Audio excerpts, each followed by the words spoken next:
સમાચારો સાથે હું છું હિના. આપ જોઈ રહ્યા છો જીએસટીવી. સૌપ્રથમ વાત કરીએ મહત્વના સમાચારની. તો હાલમાં એક મહત્વના સમાચાર મળી રહ્યા છે. બાંગ્લાદેશમાં આંતરિક બબાલ વચ્ચે અરવલ્લીમાંથી બાંગ્લાદેશી યુવક મળી આવ્યો છે. તો બાયડના રમાસ ગામેથી યુવક ઝડપાયો છે. બાંગ્લાદેશી યુવક ઝડપાયો છે બાયડમાંથી. શંકાસ્પદ હિલચાલના પગલે સ્થાનિકોએ યુવકને પકડ્યો હતો અને ત્યારબાદ પોલીસને જાણ કરી હતી. મોબાઈલની તલાશી લેતા ભારત વિરુદ્ધ લખાણ પણ મળી આવ્યું હતું. તો આધાર કાર્ડ બનાવવાની ફિરાકમાં હતો આ યુવક, જે બાંગ્લાદેશી છે અને અરવલ્લીના બાયડમાંથી તે મળી આવ્યો છે.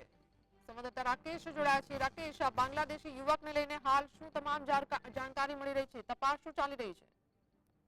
ચોક્કસ જણાવ્યું કે બાયડ તાલુકાનું બ્રહ્માસ ગામ છે, ત્યાંથી આ યુવકની જે શંકાસ્પદ હિલચાલ હતી અને જે સ્થાનિકોએ એને મોબાઈલ તપાસ કરતા ત્યાં આગળ ભારત વિરોધી લખાણ પણ મળી આવ્યું છે અને પોલીસને જાણ થતા એસઓજી પોલીસે એને અટકાયત કરી છે.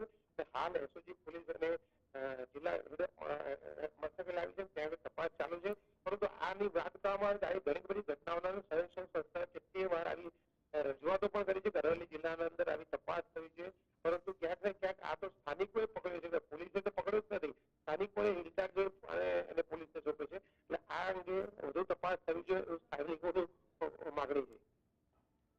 જી, પોલીસ કઈ દિશામાં તપાસ કરી રહી છે? પોલીસ તપાસમાં અત્યારે કઈ બહાર આવ્યું છે?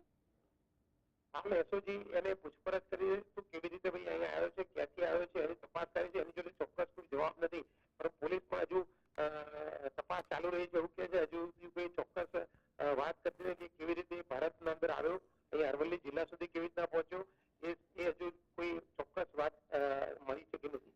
જી બિલકુલ રાકેશ, આભાર.